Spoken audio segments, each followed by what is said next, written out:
update on the home office expense that you can write off as an employee this year, right? The Yes. CRA came out with a statement, with a plan to make it simpler under certain circumstances. Right, yeah. So we did a previous video about how to write off home office expenses for employees, but now there's this special process just for this year. Simplified version. Simplified version, Yeah. right. And it says, basically, if you are working from home, it's a way for you to deduct up to $400 off of your income. Right. There are a few rules. Of course. What are the rules?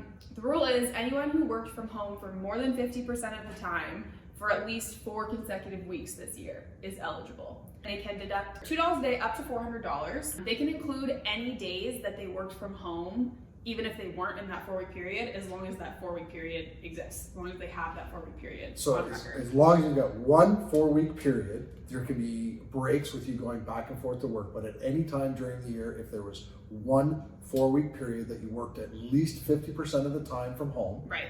that then is the qualifier. So for every day then that you worked at home, before or after that 4-week period, that you get $2 a day, Yep. up to a maximum of $400. Up to a maximum of $400.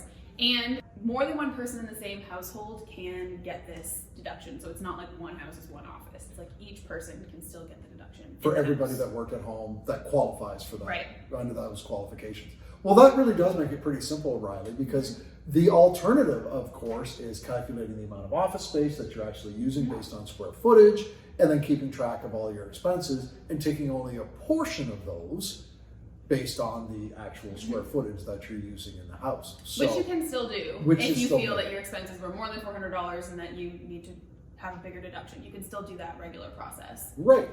The other thing they're doing that simplifies everything is they have created 2 new forms to replace the T2200 forms. One is if you want to do the regular option for writing off home office expenses, your employer still has to sign it, but it's a shortened form just to make it a little easier. And the other one is the T777S. Right. How many sevens? And that one your employer does not have to sign. This is for this new deduction for the $400 deduction. So you just fill that out. There's an online calculator that can help you figure out how much you qualify for. And then you just fill out the form and fill it out yourself. And that's it. So we'll put a link here. And of course, for all our clients, we'll be walking you through this and filling out these forms on your behalf. But the calculator is good if you are wondering, or if you want to sort of have a look at and compare, should I use the simplified method or should I use the original method and do the full on calculation?